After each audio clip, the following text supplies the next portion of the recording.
Okay, so it seems a bit strange to be talking about it right now, but I think I mentioned it in a previous video, and let's quickly talk about 2025 WRC, because we can't really tell when the release is going to be, judging by the videos I've done on it before. September in 2019 was the 2020 calendar, and that was something that had been delayed by a couple of months at that point. Then in 2020, the 2021 calendar was revealed in October. In 2021 it was July. For the first, they announced 9 of the 12 rallies, and then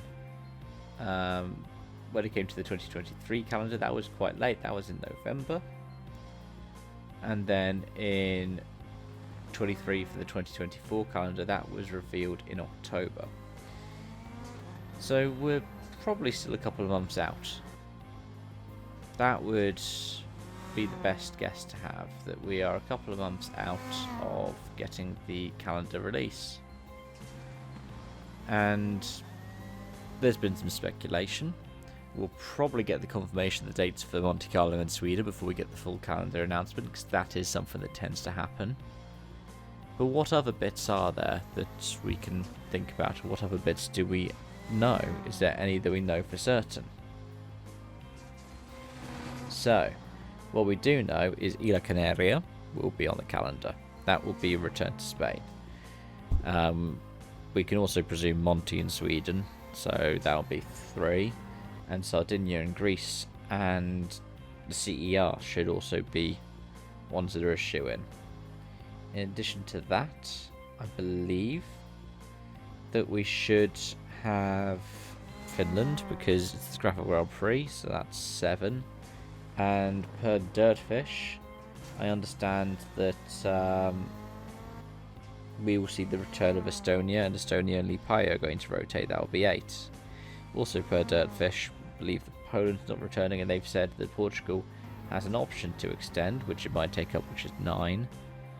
And I am counting Monte Carlo, even though Dirtfish have said that in the article written by John Skoltuk, who's I'll link in the description, there's not actually confirmed yet. So that's 9. If we say 13 rounds, we can presume that we'll have 1 or 2 in the Americas. That's 11. Then ideally we keep Japan or an Asian round. That'll be 12. And then our 13th, well, speculation is the Middle East, isn't it?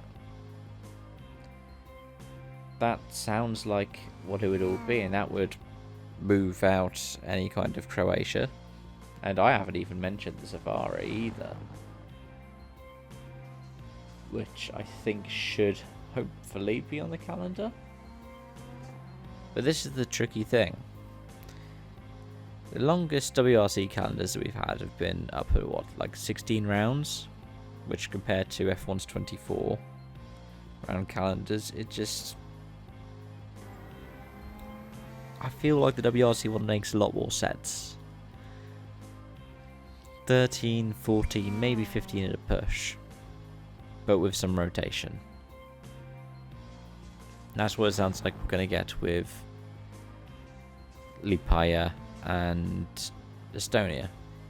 It's what we need. It's what I think works.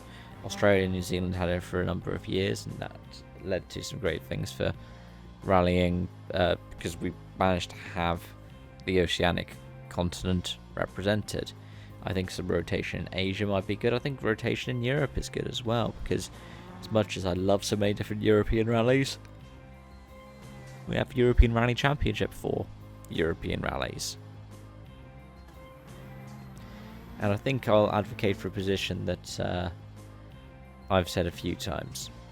I think we should have 1 round from the APRC, 1 round from the ERC, 1 round from maybe MERC and the African Rally Championship, 1 from Côte d'Azur, and 1 from NACAM.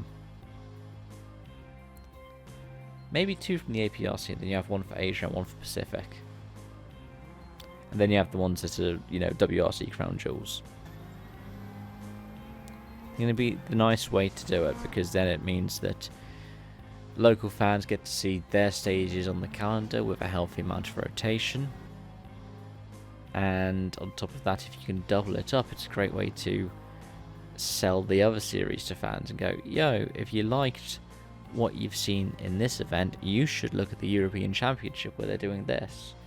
And also give WRC promoter the impetus to bring the other series under their umbrella, because as I think I said at some point on this channel, I like following all these different series, but it's hard to follow things like the APRC. The APRC in particular is a difficult one to follow when you can't watch things like it live. It's one of the things that's good about the British Rally Championship, that you can follow it live or you can watch the highlights package. But anyways, those are my thoughts. Tell me yours in the comment section down below. Thank you so much for watching, and I hope to see you again soon. Bye for now.